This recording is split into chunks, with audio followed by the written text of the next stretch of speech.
I'm not. I don't think you are going to tell a lot of stories because something is still going on. So, but just that briefly share to Biafrans, your experience. But like I have assured you, through the Foreign Affairs Ministry of Biafra Republic, we will be here for you till the end. You are not alone, and that's what this Biafra government stands for. Whether you support this government or not, we will use you to set example to the Nigeria state that the bully against Biafrans is over. Anywhere in the world you bully any man, we will come for the person. So we will use you to set example, and it is going to happen for every other person, not just you, but that the bullying and the ethnic hatred against Igbo and Biafra people, the government has taken it up, and this will be the beginning of the end. So the Biafrans, there has been a lot of propaganda against you on social media, and as a lady you are, I know you have gone through a lot, and the internal thing will not be discussed public.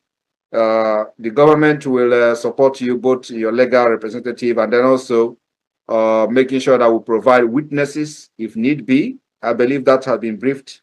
But we're not going to discuss the issue of the, what is in the court or whatever that is going on at this point.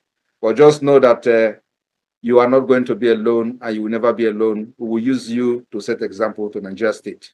Nigeria is a defeated, ethnic, bigotry country, terrorist country, that all they do is to bully those who they call citizens and kill them. We've seen them kill protesters, those carrying their own flag, not Biafra. They kill them in the street. They shoot them dead. They have no regard to human life. They have no regard to women. They have no regard to children. And that is exactly what we are doing to provide alternative for Biafra people to have the right to live and the right to aspire to be whatever they want to be in life.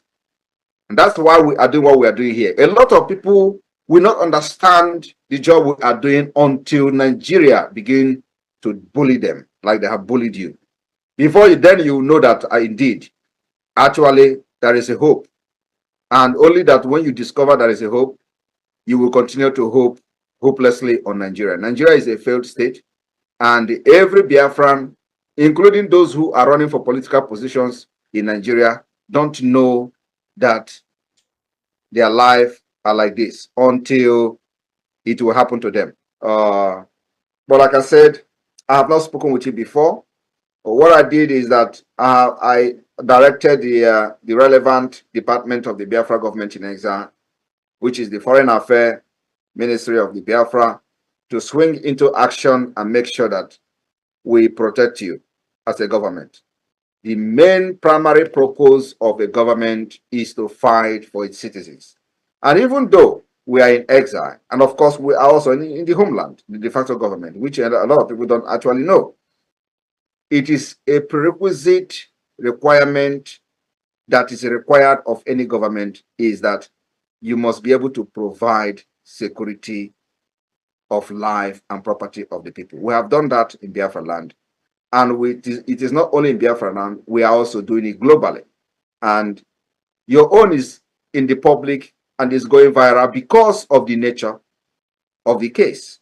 We have helped a lot of Biafrans that have had different problems in different parts of the world. But your own is a little bit peculiar because of the nature, and it has this ethnic hatred, which Nigeria state are the one engineering. You can imagine, in your own case, the entire Nigeria National Assembly within 24 hours wrote to Canada.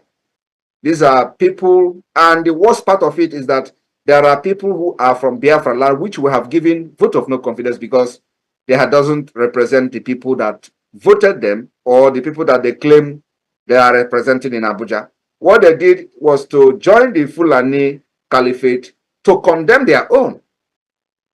And we listened to the fact that the idiot from Abia State, who is the speaker or deputy speaker, wherever he is, was part of those who wrote to Canada to deal with you as an Igbo woman. P2B, which you supported very much, in 2023 election also condemned you. It was when I was watching, because I don't like to delve into issues without having some background of what is happening. So when I have watched and listened to P2B and all of them condemning you, I said, no, that Biafra is for everybody who is answering Biafra name. And it is time we use you to set example, especially now that they have come for you, the Nigeria you supported so much, just like every one of us did in the past. I was one of the biggest. I said, anybody, if I can fight for Biafra, every other person that is shouting Nigeria today is just Ofen Kupu.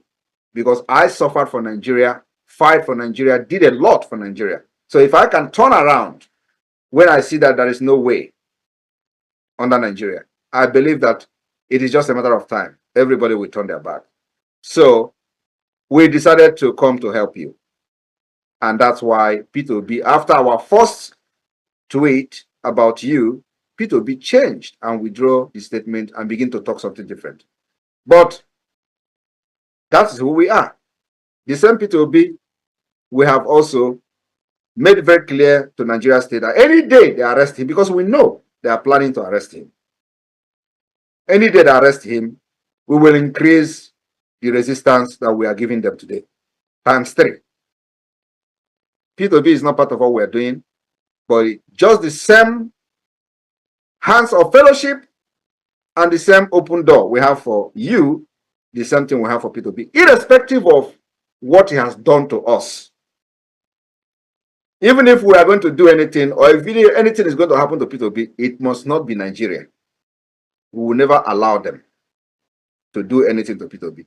And when I say this, a lot of idiots who don't know actually, who are not actually liking P2B, but they are on the social media trying to hide under him, they will say, oh, don't talk about P2B, don't talk about it. As if anything happens to P2B, they're going to stand for him. All of them will disappear. But that is not what we're here for. So, Amaka, you're welcome. I can see that you are having difficulty joining Zoom. Maybe you are not very conversant with the Zoom thing. So, but you are going to learn it. You are going to learn it. So, just give us a brief of what after transpired. Don't tell us the whole story, and don't tell us about your personal thing. Don't tell us about some of the things that I'm aware of. Don't tell us that. Just tell us you are fine, and this is you, and we go from there. Thank you. I thank you so much for your support, and I thank Mr. Charles and Sister Nina. They've been so supportive. I am so grateful, to be honest, because I didn't know them before, and they started calling me, reaching out to me. Even yesterday, I wasn't feeling very good, and I called her that I was not feeling good, and she talked to me like a mother. She told me what to do, to go get some lemon and some honey and mix it up and soak it up for on my body, which I did, and I was very okay. I really thank her for her support. She's so nice, very calm, but sometimes she gets angry. But that's normal. We all human. Okay, so to be honest, whatever that happened, I didn't expect it to blow out of proportion, because it was just like a response that I gave to somebody who actually bullied me for being Igbo, and who called me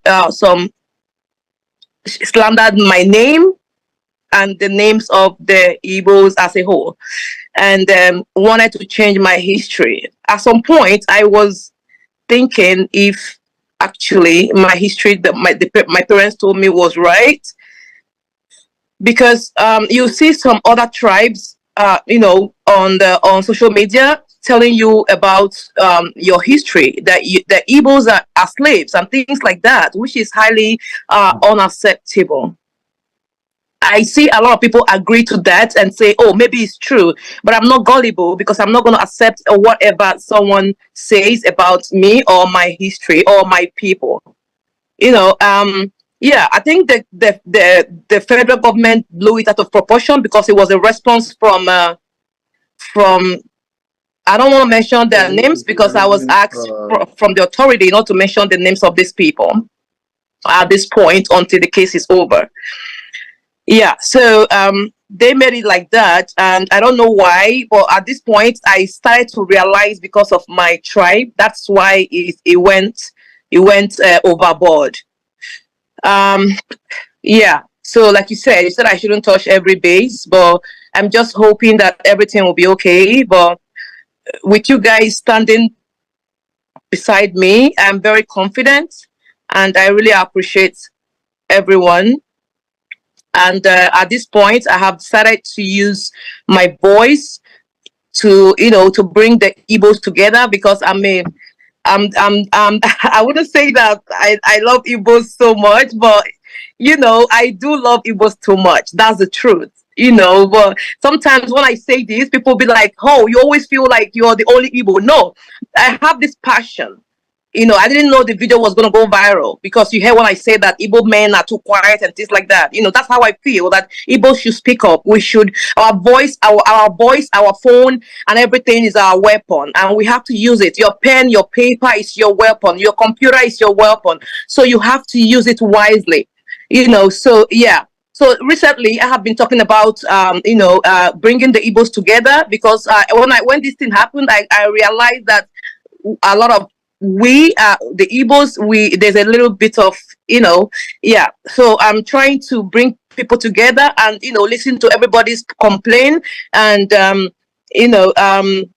to a lot of people. Yeah. So I think everything is moving on well in my platform right now, because we are all working as one, yeah. So that is what I'm doing right now. And, yes, I'm really thankful. I don't want to touch every base. I'm really thankful for the community. And I say, Juku Gozie, everybody. Thank you so much.